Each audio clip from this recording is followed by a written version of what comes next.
Hey everybody, how's it going? Today's video, I want to be on a business topic called Inspect What You Expect. Before I get into the topic of today's video, I would like to talk about our sponsor for the day, Clinton the Cat. Clinton the Cat is a channel sponsor.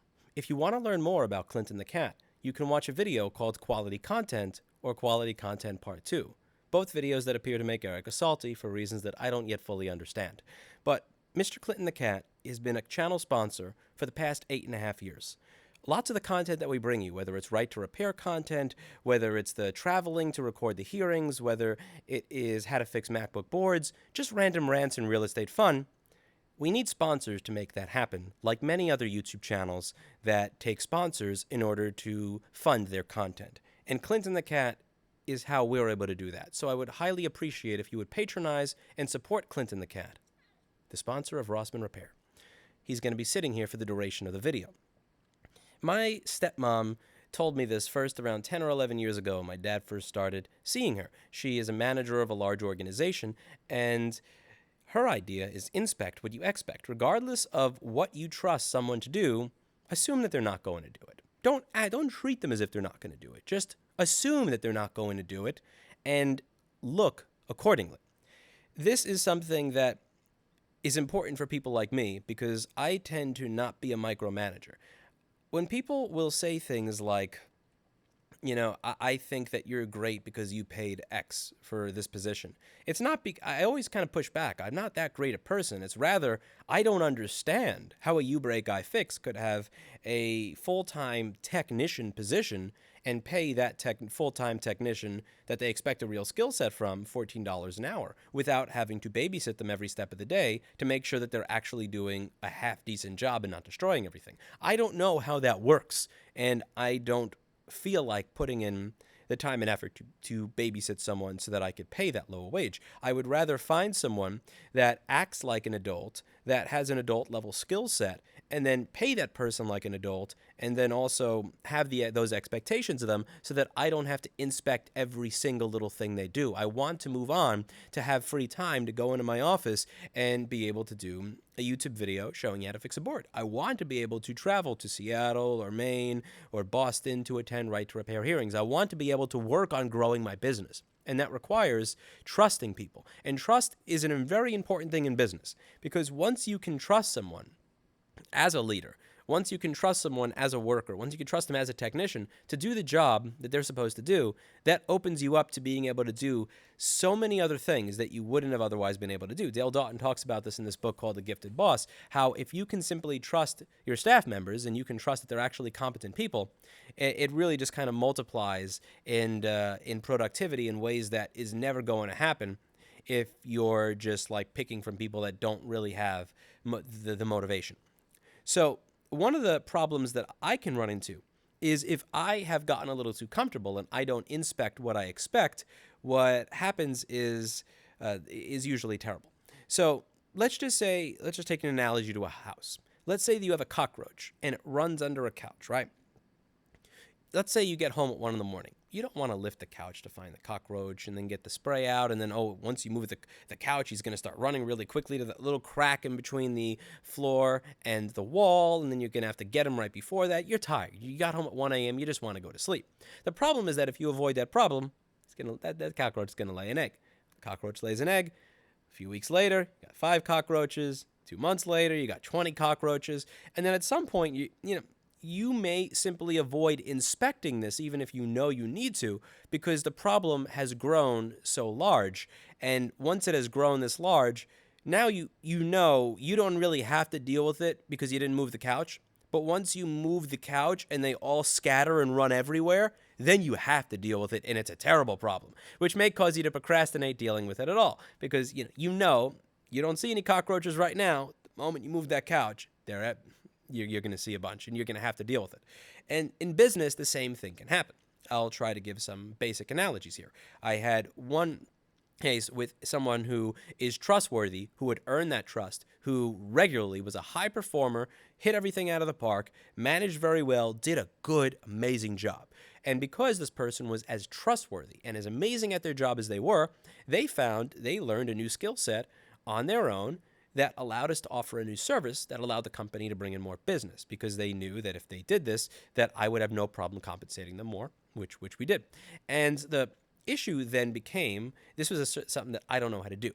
I remember getting a phone call and saying, I'm just kind of curious what's going on with this particular job. And I look it up and I see that particular job said there will be an update for you in X amount of time. And X amount of time plus 9 or 10 months had passed.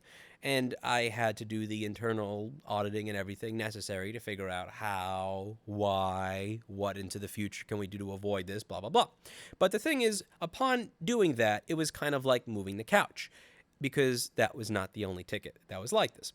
Now, this happened as a result of something that I did not impart onto this person that was important when I was learning a new skill for an open-ended troubleshooting for a remote type of job, which was, you really don't want to give up and say no on something, especially if a customer is literally begging you, please keep trying. But if you don't, you will then wind up with a queue filled with things that you cannot do anything with. And if you tell someone you can't do anything in the very beginning, they will hate the company that made it, they will hate the person that broke it, they will hate themselves for whatever they did to break it, but they won't hate you. Whereas if you give them hope for an elongated period of time, they will then hate you. Now, the reason that I was able to get to that point was because I was not inspecting what I expected. I had a certain expectation based on the amount of time that we've been working together, and I didn't inspect it. It was a very big surprise to me. Here, my job would be that of a coach. If I see that someone who works with me is going down a similar path that I went down, even if it's in a different field, then I should make sure that they don't fall into all the pitfalls that I fell into, even if they haven't told me that they feel like they're falling into a pitfall. There, I failed. I failed as a business owner, I failed as a boss, I failed as a mentor, and as a leader, because I was not inspecting what I expected. And it could even be said that my expectations were a bit too high, in that I expect that someone be able to follow in my footsteps in that way, just in a different field, without a level of supervision and mentorship from someone who had been down that before. And that is where I take accountability and responsibility for failure. Another would be with a web designer. I may include some notes at the end of this video as an Easter egg for those who are interested in the story. I had a web designer who had done good work for me in the past. They were trustworthy, they did what I asked them to do, and they charged accordingly, and the work they did just simply worked. And I had asked them to do work again. They did part of the work, they did half of the job, did a perfect job. Because I had worked with this person for 7 or 8 years, I paid for the entire thing when half was done. And I was not inspecting what I expected. What happened was, for about a good year and a half, they produced no work whatsoever and produced an excuse that wound up being so ridiculous, they were disproved by someone on Fiverr who suggested I use a $200 or $300 plugin to get this job done. That was being billed out at several $1,000s. And at the end, I had realized that this person had seemed to expect that he could simply take the money, I would never follow up, and if I never followed up, he would never have to give it back, and he could just never produce, never actually do the job, and everything would be fine. This was hysterical to me. But and it was a sad lesson. But had I not continuously pushed, I would have never found out that, wow, someone that I had trusted that had done good work for 7, 8 years simply thought it's okay to take the full amount of money, not actually do the work, not refund, and not even say I'm sorry, which was mind-blowing to me. I think sometimes I tend to be a little too trusting, and this was one of those cases. It's one thing if you're someone who's just off the street, but it's really, really surprising and devastating when it winds up being someone that you had worked with, you had a trusting, positive relationship for 6 or 7 or 8 years, that this can still happen. And this is what my stepmom was trying to impart on me when I first started my business in 2009, that had I listened to better, I would have avoided these types of events going into the future. Another would be with Eugene, the contractor from Gotham City Solutions. When I moved, I thought that I had done an excellent job of just about everything. I found a place at a lower rate than everything else in the area at the time. I went through many real estate lawyers to find the best one.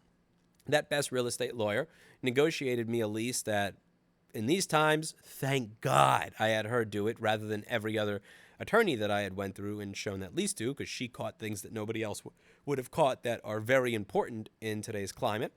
I had, I got the right furniture and stuff for the new place. I had the right employees to help me move things over. Virtually everything was put in place properly to be able to make that move and continue growing as we did. The one problem that I made is with contractors. I had several contractors come by. Some of them just didn't show up at all. Some of them quoted ridiculous stuff like, to make this 300 square foot room look nicer, it will be $150,000 kind of thing that I included in a video. And the issue was that when I hired the contractor, I trusted someone that I knew, that I was friends with as a referral, that I had not spoken to in a while prior to that happening. And the issue there, well, you can just simply watch the playlist. Now, one of the things that I noticed here that would have helped me out is if I was a little bit more impulsive. I have a thing where sometimes I can be a little too impulsive, and that's not a good thing. So I've been trying to lay down on that. But I've also, in some ways, become less impulsive in a bad way. So on the day 11 video, it was very clear when the person was late, cigarettes all over the floor. Work doesn't look really great. I am not a contractor. I don't know how to judge it. As a late person who fixes MacBooks, this just ain't that impressive to me. My gut reaction was to either A, get someone else to tell me immediately what they think of what was going on, or B, fire him. And I didn't. For some reason, I didn't. I trusted the referral, which was very, very stupid. That is my fault, not even his. That is my fault for allowing someone who is a con artist, who's presenting as a con artist, to screw me. And what I could have done on that day is simply started from scratch. Even though there's one cockroach, there's two, there's 10 cockroaches there, I could have said, okay, it's 10 cockroaches. Let me deal with it. I didn't. I let the couch stay there, and then I waited until there was 100 cockroaches to fire him on January 6th. And it's very easy to let that sunken cost fallacy sink in. It's also easy to just simply not inspect something because you don't think there's cockroaches, but even if there are, you don't really want to see them, and this can screw you as time goes on. I have had other vendors that did excellent work for me 8 or 9 years ago, like genuinely excellent work, not even the web designer, that 2 or 3 years ago started acquiring much higher net worth level clients than me that started to see the money I was paying them in the beginning. Wow, this is great. To now, this is peanuts. I really don't even want to be taking this. It's not worth my time. And it wasn't until I really started inspecting the work that was being done that I realized I could not be lower on this person's priority list. I need to do something about it. And I delayed doing something about it for quite a bit of time because I recognized that it was going to be a gigantic amount of work in order to start from scratch and have someone else work on the particular project that this individual was doing work on for me. I don't want to get too much into the details of it because some things are just frankly too private to be discussed openly on YouTube. But the longer that you wait, the larger a mess you wind up happening. Regardless of how much you trust someone, regardless of how much they've hit the ball out the park, how much they've helped you personally, how much they've done for you personally, I think it's really important to always have that mindset of assuming that they're not actually doing it, even if you don't vocalize it. Simply just look over every little thing to ensure that it's actually being done. You don't have to micromanage it. You don't have to say, here's how I think you should do this. Here's how I think you should do that. I want to make sure that you hit this specific deadline all the time. I want to check your metrics all the time. But simply just taking a little peek under the hood and seeing, oh, okay, not on fire. Okay, not on fire. Oh, okay, not on fire is something that is very important, even if you do have people that you trust. Because trust is a very powerful thing. Trust allows you to have the types of relationships in business that allow you to move on to doing better things. I couldn't create the YouTube channel that I created if I needed to constantly check every email that was being sent to ensure that my customer service person was doing a good job. I couldn't do the YouTube videos on how to fix boards if I was checking every single LCD screen that left the store to ensure there was no dust between the backlight layers. That's not something I would have been able to do. It would have never allowed me to grow or move forward.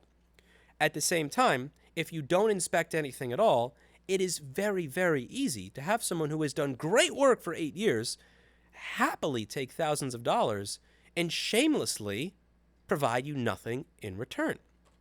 And it is easy for you to not really notice that someone who's going down the same path as you, trying to learn something new, may trip and not really even realize they tripped or be able to notice they tripped, or they noticed it and they don't want to tell you they tripped. And then you don't notice until you get a phone call where you realize that's a year old. That's a year old. And what's interesting at my business is for most jobs, I can do them. So if there's a very, very difficult customer, I don't know how many of you walk in the store, but many of you who walk in the store may notice that oftentimes I'm actually in the front. I don't mind dealing with customers, even the difficult ones. I'm not going to just always pawn that off on the staff member, even though sometimes it can be fun to, hot potato someone who's an absolute miserable nightmare. I can do that job. I can do the job of reassembling a device. I can do the job of soldering a TriStar on an iPhone. I can do the job of figuring out an open-ended MacBook problem. I can do the job of low-level data recovery. I can do the job of replacing a MacBook Air screen without the whole entire display assembly, LCD cell by itself without messing up the diffusers. Even if the employees that I have who do it every single day are going to be better and quicker than me, I still can do just about all of those jobs. But eventually, as time moves on, you are going to start taking on jobs that you don't know how to do. If your company grows to any point of note, you're eventually going to be at a point where even at a low skill level, you have no idea how to do the job of the person that you hire. And at that point, you're going to have to become better at dissecting bullshit, better at dissecting excuses. And that's going to become an important skill. If you are not a board repair person, it's going to be very difficult to tell when a board repair person is bullshitting you. If you're not an accountant, it'll be difficult to tell when an accountant is bullshitting you. If you're not a customer service person, it'll be difficult to tell when the customer service person is bullshitting you, and so on and so forth. I remember a while back, I had hired someone to do BGA rework who would take 3 to 9 hours for a single job, back at the time that I didn't know how to use the BGA rework machine. Every single excuse this individual gave me sounded legitimate, sounded real, sounded scientific, sounded sound. And then I learned how to use the machine. And once I learned how to use the machine, on my first run ever, I did a successful repair in 1 hour and 17 minutes. And it was at that moment that every single excuse, it's like, wait a second, when he said all that, it just kind of dissolved. But the thing is, you need to be able to come up with a framework to be able to tell if you're inspecting what you expect and what you're inspecting is bullshit. You need a way to be able to tell, even if you don't know how to do that job, even if you don't know how to do a floor, even if you don't know how to do the particular type of repair job that your employee is doing. And that's going to become difficult. That's going to require some level of instinct. And I discussed this in a video I did about excuses and manipulation. How people will often have when it comes to manipulation, they'll go from here to here to here to here to here, and each individual step is okay. But if you analyze where you started and then you analyze where you ended, and you realize, wait, this is unacceptable. Focusing on that will help you inspect what you expect when you don't actually have knowledge of what it is you're inspecting. And further, when it comes to excuses, one of the things that I mentioned is that in another video on excuses is that you'll have people that are constantly solving problems for you. And then you'll have people that essentially are frequently creating problems. Or you'll constantly come to them with a problem, and they'll tell you why the problem is okay, or why it's really someone else's fault, or why this, that, or the other. And you may notice this is a pattern when it occurs with one individual and not everybody. If it happens with everybody, that means that you likely run a very poorly run business, and it is indeed you. But if everybody at your business is able to do their job, and everybody is able to do what they're supposed to do when you lay out the problem and you ask, can you solve this? And one individual always says yes, but then can't solve it, and there's always an excuse for why there's a penalty, or why someone's mad, or why it wasn't done properly. At that point, you need to be able to feel comfortable saying, listen, I don't know your field as well as you. I am not as competent as you in this field. I'm not as knowledgeable. But I think you're full of shit. And at that point, it may be best to have someone else who's equally competent, even if it costs money, inspect what you're expecting for you and give you their opinion. Find someone else who does that and have them inspect it and see what they have to say. At the end of the day, it doesn't matter what experts tell you. You can pay as many experts as you want. You can pay high-priced consultants. You can pay people who are good at their job. At the end of the day, it's your business. And if everything comes crumbling down as a result of it not being done right, no one's going to say, oh, I'm sorry, here is a bailout of a couple of $1 million because those experts lied to you or those experts didn't do what they were supposed to. They're going to say, why weren't you checking up on them? Why did you allow it to happen? And you can go, but doesn't really matter. At the end, you can yell at them inside, but at the end of the day, it comes down to you. You need to come up with a framework to inspect what you expect so that if you are dealing with an individual who is an expert but is completely not doing what they're supposed to do, that you don't get tricked by the excuses. And I'll leave links to those 2 other videos I did on manipulation and also on excuses below to help you out with this, because I personally hate the idea. It bothers me personally to tell someone else who knows more about a topic than me how it should be done. I don't want to tell the person who does screen repair, if he's 10 times better than me, how he should be doing his job.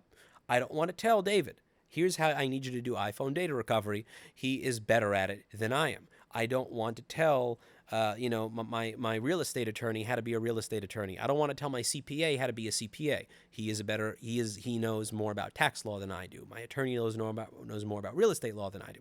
But at the same time, if someone knows more than you and you hire them and they do work that is poor or faulty, they're not going to come after the CPA. They're not going to come after the real estate attorney. They're not going to come after the person that replaced the screen.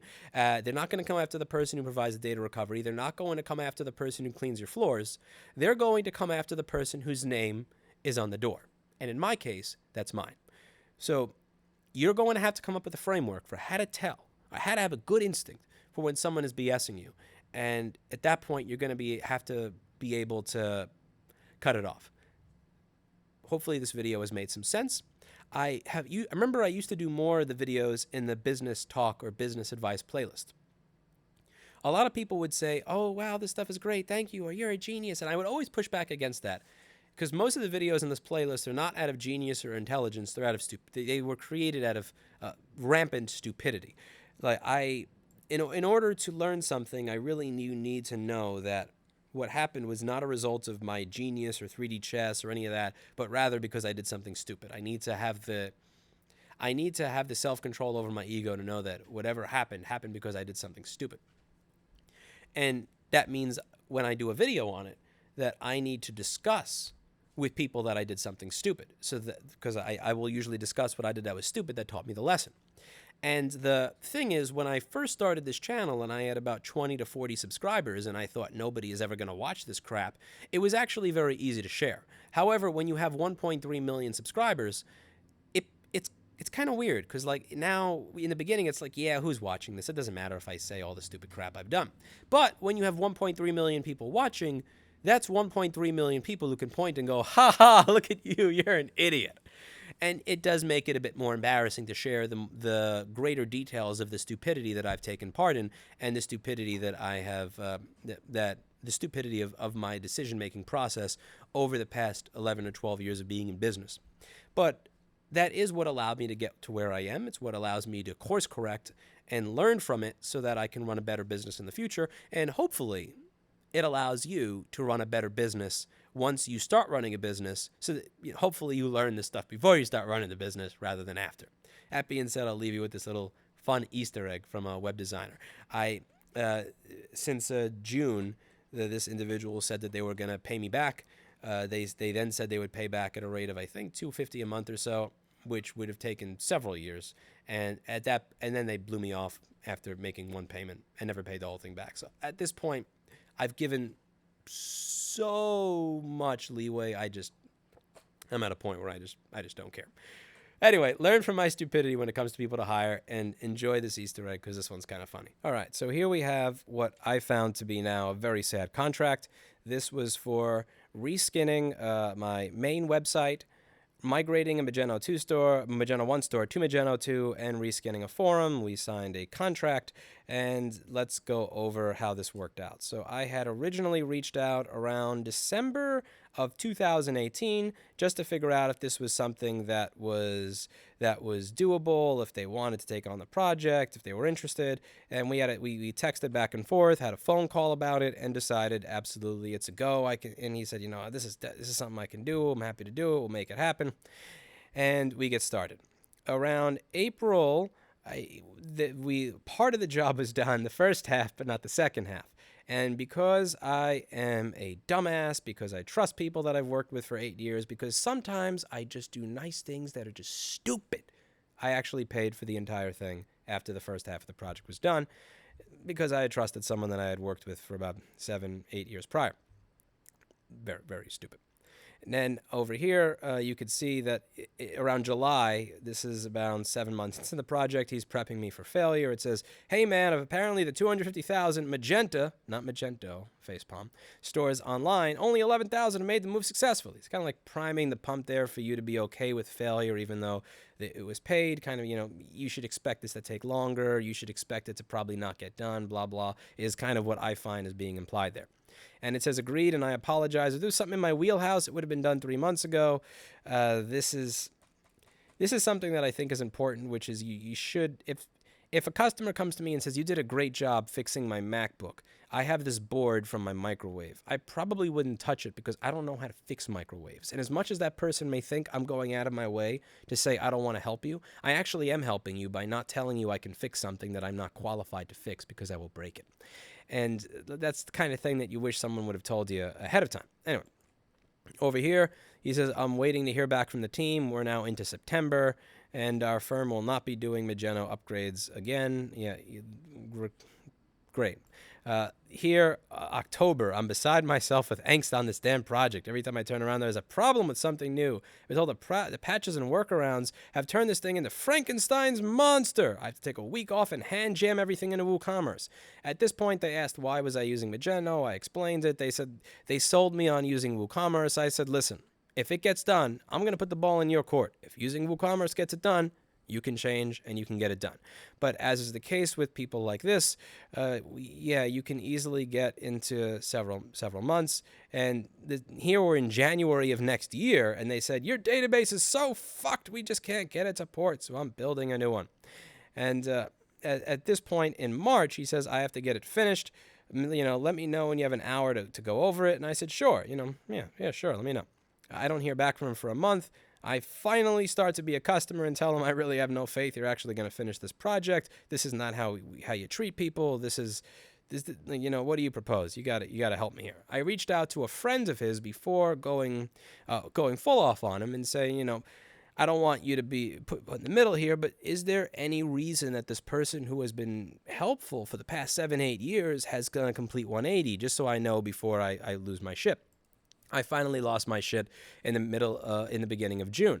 I don't like being a difficult customer. I really hate being a difficult customer. So before I accuse you of doing a bad job, I actually hired someone else to do it. And that database that he was having problems with for 18 months, I got migrated with, I think it was a $300 plugin. Like literally a $300 plugin did everything. So I spoke to some dude on Fiverr, and the dude on Fiverr said, hey, you should try this plugin. I tried the plugin. Because he says, the Magento import tool a lot of the time doesn't work, so this is something I use. Every Magento developer knows it exists. I click, and it literally worked and imported everything. And this is when I let him have it. At that point, we had a conversation. It's like, listen, I gave you over a year and a half to do this. You never did it. You never responded to my emails. You didn't respond to my text messages. You didn't get back to me. You didn't produce anything. I know you haven't been working on this project for a while because I deleted my staging site about 4 or 5 months ago, and you never got back to me, which means you didn't even know that there was no project to be working on.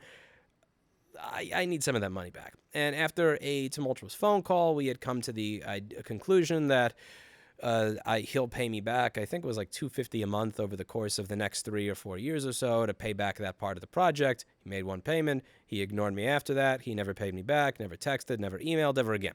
And this is, again, if this happens to you because you hire someone off at the street, fine. Like my friend Dino used to say this, if a guy on the street gets you, he got you, you got, good. But when you get someone that you've known for a long time, that you have a relationship with, a friendship and trust, that's dirty. You don't, you're not supposed to have pride in that. And what I had learned from this is that if you're not inspecting what you expect, even if you have a 6 or 7 or 8 year working relationship with someone, they could easily take 4 to 5 figures, not do the job, and then just hightail it out of there after lying about their qualification being able to do it.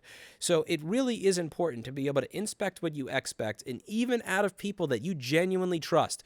I'm not saying that you need to accuse them. I'm not saying that you need to act, that you need to micromanage them, or that you need to treat them as if they're a criminal. Rather, you should have that watchful eye, even if you don't speak as if you believe something bad is going on. Always have that watchful eye out there just to make sure that these types of things don't happen. That's it for today, and as always, I hope you learned from my idiocy. I'll see you all in the next video. Bye now.